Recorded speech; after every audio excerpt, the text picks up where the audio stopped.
5, 4, 3, 2, 1, and we're going to get it right. We're going to synchronize one of these things. That's crazy. Hey guys, welcome to another episode of Girls Gone, ... What are we doing today? Hope. I'm Renee, and this is my friend Rita. And today we are going to review a little bit about the Go Giver podcast, which is hosted by Bob Burg. And Bob is a former TV personality. I don't ever recall watching anything with him on it, but I don't watch a lot of TV. He's a best-selling author, and he was named one of the 30 most influential leaders by the American Management Association. And I probably haven't heard of him because he's more in the business world and we're more in the education world. Mm-hmm. And in this episode, Bob is going to interview Libby Gill. And Libby is a world-renowned leadership coach. She's helped people at Honda, PayPal, Time Warner, Sony, and I think she even helped with the Dr. Phil show. So that is a wide range of experience. That is. Yeah, right? I mean, so diverse. So one of my favorite quotes from this podcast is that having hope is no guarantee of success, but without hope, we're almost guaranteed not to succeed. Was there any part of the podcast that you found particularly interesting, Rita? Or that stuck with you? Yes, but before I answer that question, I just want to say that I love that Libby was the focus of this podcast because I'm a really, really strong believer in coaching. And if you look at some of the research and education, particularly by Guthrie and Merriweather, they talk a lot about how coaching and mentoring and advising is really important to creating leadership in education. So I thought it was really awesome that he was interviewing a coach. Yeah. But going back to your question, so one of the things that really struck a chord with me was that belief has to be accompanied by action. And I thought that was really, really powerful. And I know we're going to talk about that a little bit more, but it really made me think of an article a book by Hersey, Blanchard, and Johnson, where he talks about leaders and behaviors. And they basically say that it's, trying new things is uncomfortable, but if you're willing to try them and you're willing to be patient, you can see some results. And I think they kind of hit on that kind of leadership trait really well in this podcast. So kind of switching gears a little bit, Bob started talking about movies. So you want to talk a little bit about that, Renee? Have you read The Hunger Games? I know you're not as much. Yes, okay. So, but not just seen the movie. So he equates the Hunger Games movie with demonstrating the power of hope and how hope I'm not even going to remember the evil dictator's name. He, saying that a little bit of hope. No, that's right. No. See, oh my God, you remember that. Is a little bit of hope is what was going to keep the populace in line. But if they had too much hope, they were going to overthrow the repressive regime. And so that got me thinking about, okay, what movies in my experience, did I come away with just this sense of hope and this sense of just, okay, life, you can succeed. And I thought of a couple, but how about you? Did you think of any? I did. So mine is silly, but the first thing I thought about was Harry Potter. Both the books and the movies, whichever your preference is. But I felt like Harry Potter was all about, facing adversity through hope. And friendship and taking action against it. So that was the first one that came to mind. But how about you? Yeah, that's a great one, and it describes so many great leadership qualities. So the first one that came to mind for me was the Unbroken movie. that one I watched with my sons, and it was so powerful. And the tenaciousness of Louis Zamperini, I think that's how you say his name, and his just unwillingness to give up. He was never going to be beaten. He was never, his soul, his spirit, his hope was never broken. And then another one I watched with my youngest son, and it's not funny. The movie is just so, we were just in tears.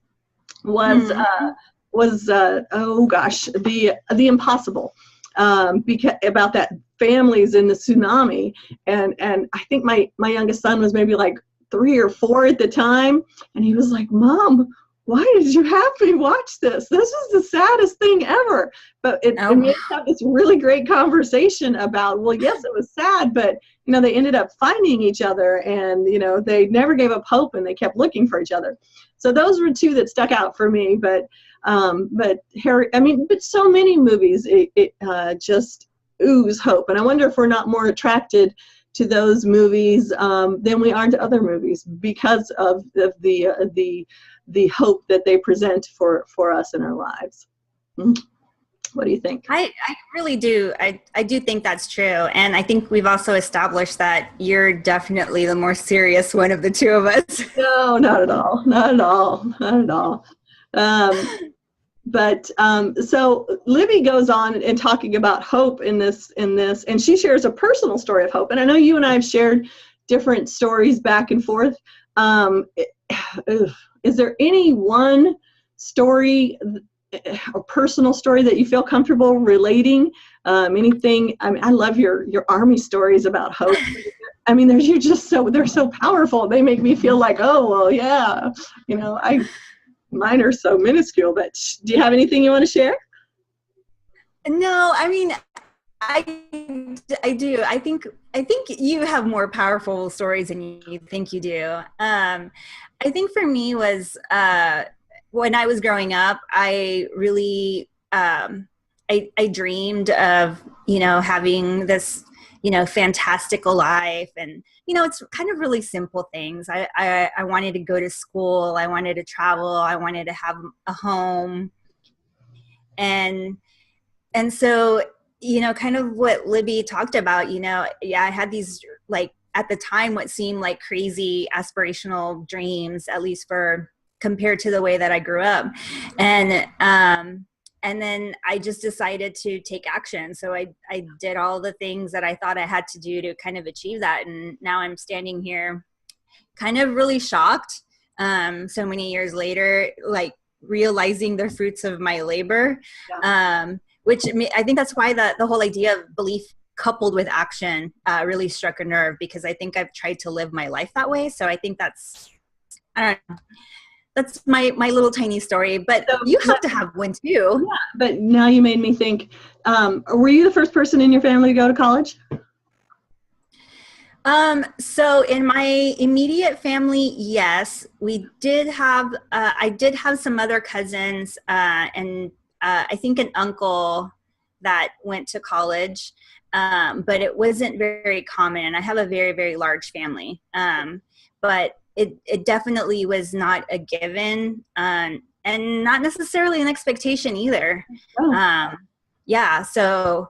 Yeah, I was the first one to go to college too, and you made a comment earlier about everything you thought you needed to do to get to where you are now, and being driven and taking the necessary steps. And I think we're going to have to table this for another conversation. But I often wonder, did I push myself too hard to get to where I'm at? Did I take too many steps? But that'll probably be for another podcast. But we got to come back and revisit this, because I worry that we overdo it so much in our attempt to achieve our goals. Oh gosh. So Libby, she talks about 2 companies. And one of these companies that she visited was just filled with hope and brimming, and you could just sense it when you walked in. And I've worked in schools like that.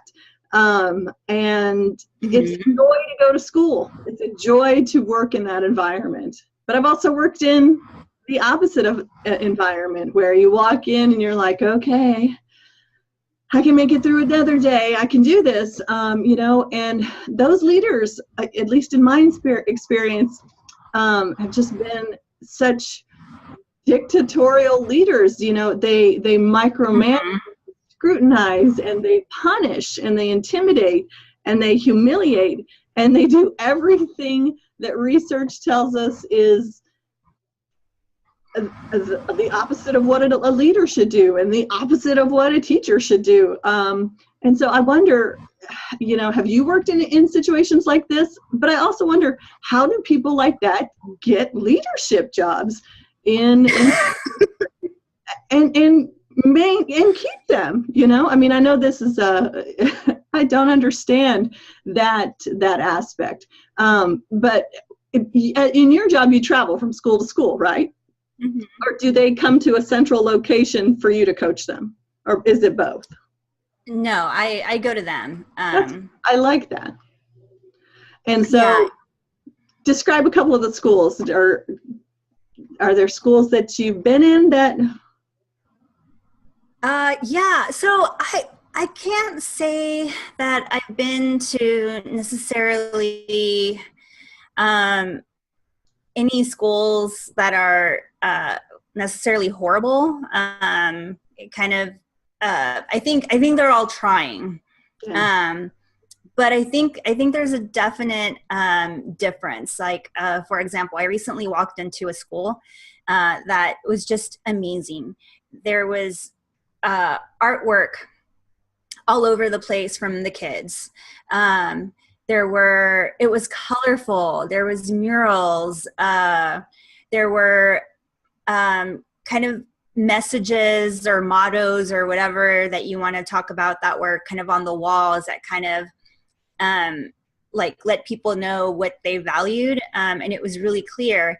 And by the way, this was after school was out. So even without there being students and staff in there, you could tell just walking into this building that they had this kind of culture and community that was just really positive. And every time I walked into that building, I was like, I would love to work here because I could just feel the people in the building, even though they weren't even there. Yeah. And so I thought that was pretty awesome. And you kind of hit on an idea that I've been seeing a lot in the literature, which is the idea of leadership that James Byrne came up with of transactional versus transformational leadership, where the former trades rewards for loyalty. Yeah, which I think describes that negative environment that Libby was probably talking about. And then the latter is about engaging people. Would you add anything to that, or do you agree with that, or what do you think? Yeah, and I guess I would add the empowering to the transformative leadership. To me, in my experience with the teachers on my campus and the librarians throughout the state, I can never do enough to empower other people, because it makes for consensus. It makes for a stronger commitment to whatever goal we're hoping to achieve. But it also makes people feel valued. And so I've never been one to just hog all of the limelight or hog all of the knowledge or pretend to know everything. It's just empowering others, to me, is the greatest achievement. Because then it's kind of like when you're teaching in the classroom, and when you have kids who are understanding well, or even if they're not, when they teach it to someone else and then they have that knowledge, it's a different level of understanding and empowering. I don't know. What do you think? Oh, I definitely agree with you. I think you hit on one of the key traits of leadership, which is kind of inspiring and kind of building up other people. So you were right on there. So you've had do you go to a lot of schools in as a librarian, or? Sometimes, there seem to be years when we will go to a bunch of different schools.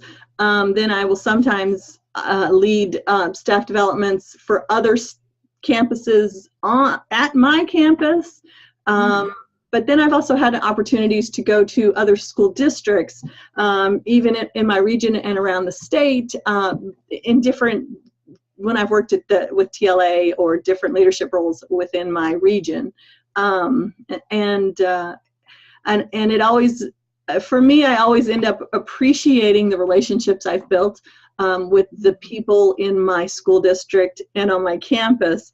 And visiting other campuses and other districts, to me, that is the most valuable thing I come back with is, okay, we aren't doing, we're doing better than I thought. We're communicating better than I thought. We're working together better than I thought. We're a richer environment than I sometimes get mired in, thinking we're not doing enough. But does that answer your question? Oh yeah, I know it's easy to get stuck in that loop of thinking that you're never doing enough. Yeah. Especially on Twitter, when you're like, oh, she did this, I need to do this. Oh, she did this, I need to do this. I need to do this. I mean, I have so many emailed to myself. I need to put this in the library. I need to put this in the library. It would just be bedlam if I implemented every great idea. So,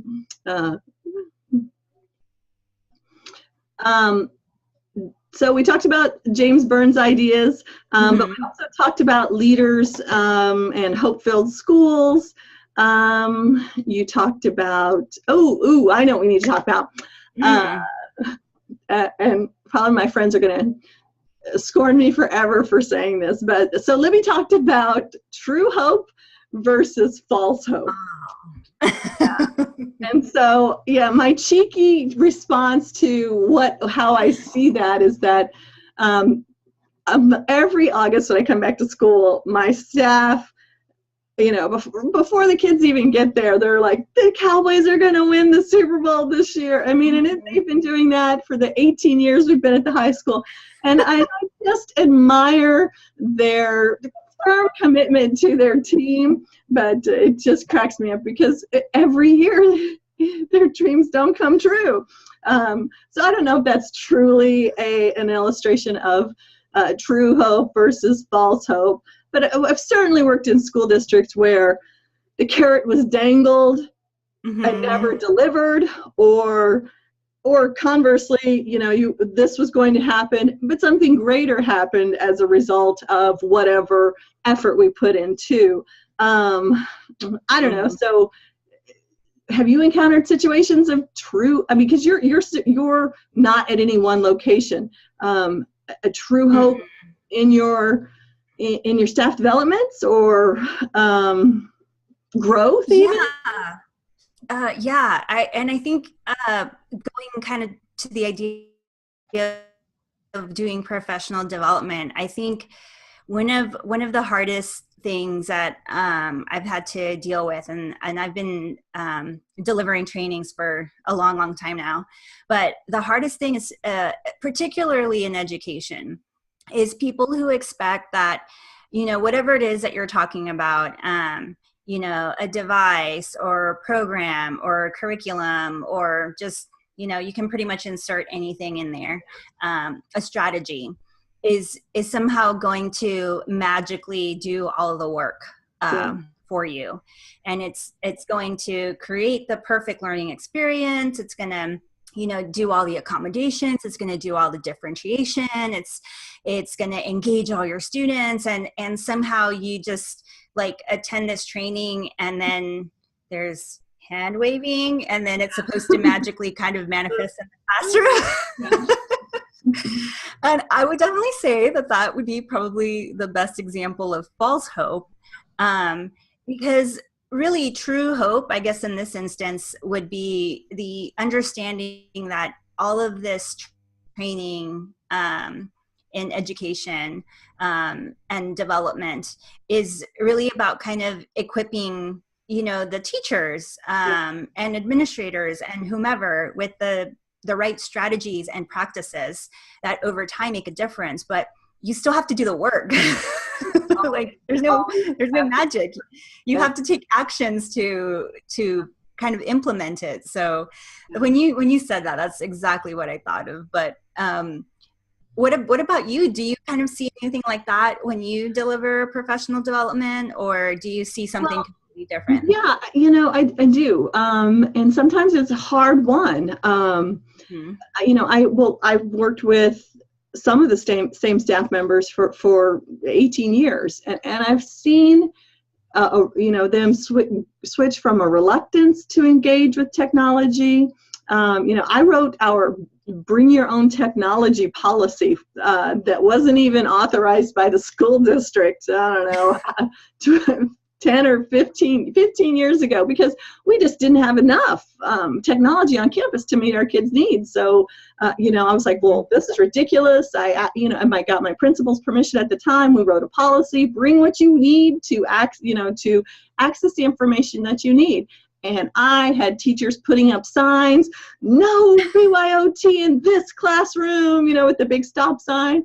But within a year, by the end of that school year, none of those signs were up there anymore. They saw the value. They saw the opportunity for the kids to access information in more real time. So, so while you can have frustrations on a campus, you can see that growth in people too if you lead by example, and you demonstrate the benefits, and you don't, and this BYOT policy was never forced on anybody, but it was allowable. If you wanted to try it, you could. And the teachers who did try it had such great success that it inspired the other teachers. So for me, that's kind of the true hope aspect of what I do.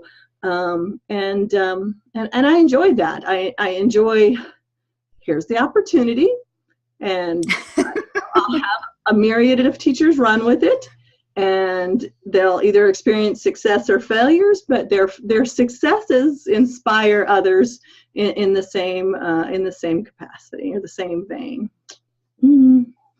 Yeah. Go ahead. Oh, I was going to say, I think that's a really powerful example of kind of leadership in action, because you exhibited all the traits that, good leaders are supposed to. You identified a need. You kind of created a vision and guidelines.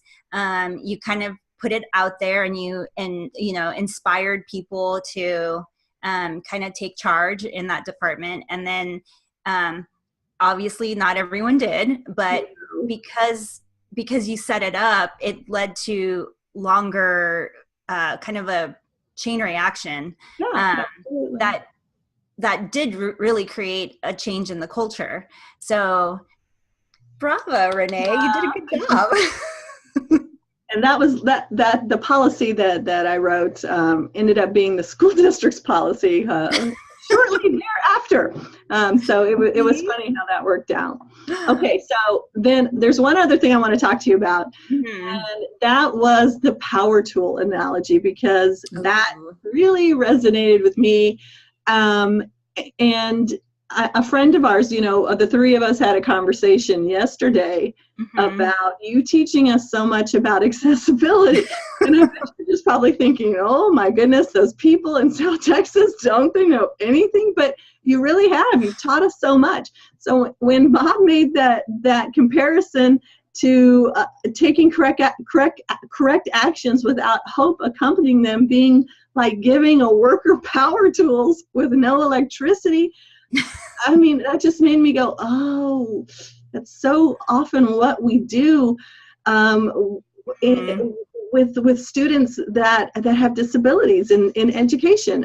It's like giving them power tools with no electricity. And I'm not being as eloquent as I could on this, but it just made me think, I've got to talk to Rita about this and see what her thoughts on this are, because it saddens me. Yeah, and it saddens me too. And what's crazy is I have been working in the area of special education for a long time now. And I had never heard of accessibility in kind of how I've come to learn about it in the last few years. And what's even scarier, Renee, is don't think that this is it makes people who don't know about it look bad, because I was talking to some of my friends who are in computer science, and they had never heard of it. Some of them, until like very recently. So this isn't necessarily something that everyone knows. And for me, the reason why I'm kind of passionate about it is because accessibility is kind of tied to the idea of the principles of universal design for learning. And basically the idea is that when you provide learning opportunities or content that can't be accessed by a learner for whatever reason, it could be a disability, it could be economics, it could be the availability of the internet or whatever. It's basically the same as not providing those students an opportunity at all.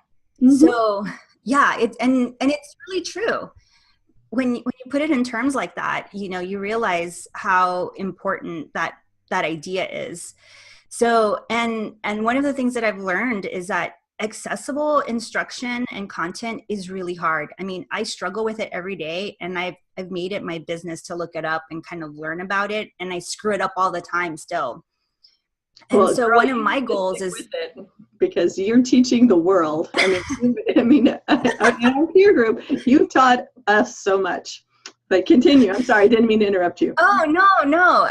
Well, I'm glad to hear that, because I think one of my goals is to take this thing that I've been learning about and kind of immersing myself in, and then doing whatever I can to teach people as much about it. And, just little things that I hope become little actions that become, little behaviors that end up becoming big behaviors and big changes and big understandings, because that's a sad gap in our education.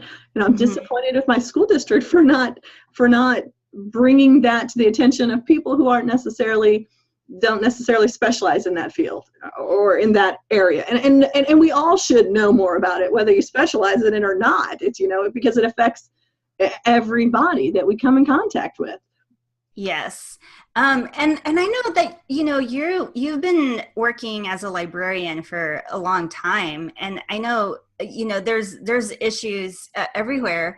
What do you think is like the biggest issue for libraries, and, what is your hope, and what do you hope that you can influence? For me, I see the transition from a traditional repository of knowledge, or in that sense, to a learning community center. And I think public libraries are far more versed in doing this, because they're already making that transition, or have made that transition. But school libraries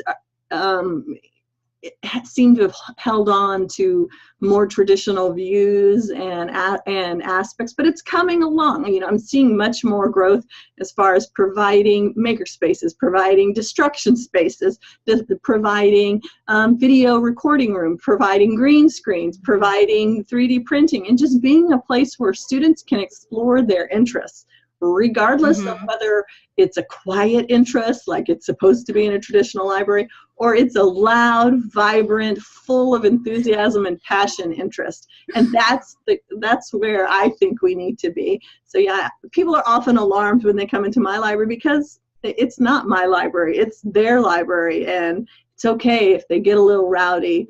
It's okay if they get a lot rowdy. But it sometimes takes the kids a while to think that I'm just not messing with them, because they didn't necessarily come from a middle school that's like that,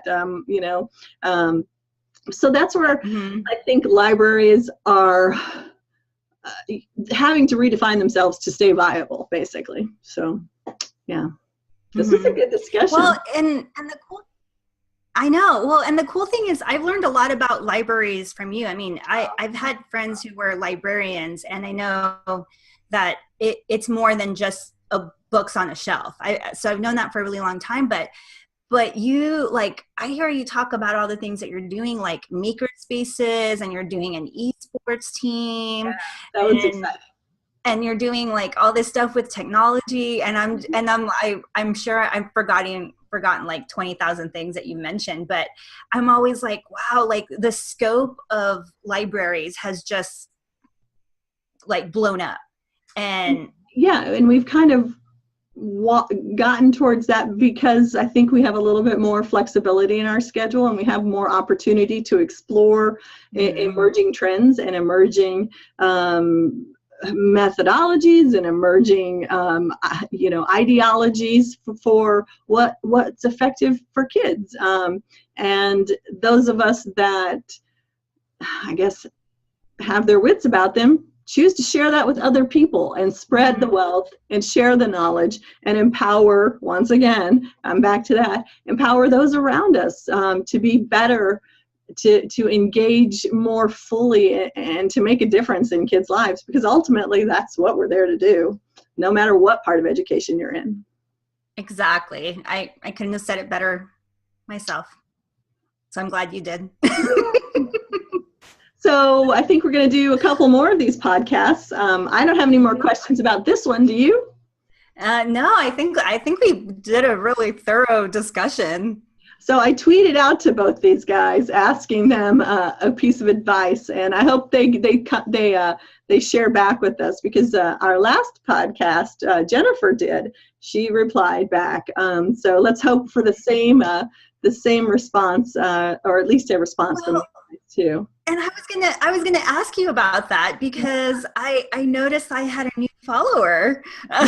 Right? You're like, wait. And I was like, did you tweet? And I was like looking at all the tweets, trying to find it. Isn't that exciting? I love that dynamic of Twitter, where you just can grow your personal learning network. It's amazing. I know it is really awesome. But we already have a podcast picked out for next week. Excellent. What is it? Can you tell us a little bit about it? Yes. Well, I don't want to give up too much, but let's just say that next week the student is going to become the instructor. Oh, I like that. And they have dreams and stars in their eyes. That's awesome. And of course, it's about leadership. But I don't know. Are you excited? That sounds awesome. And we've just been talking about the students becoming the instructors and taking charge. So I'm excited to see this. All right, Rita, have a great evening, and we'll talk at our next time. Bye. Okay, you too. Bye.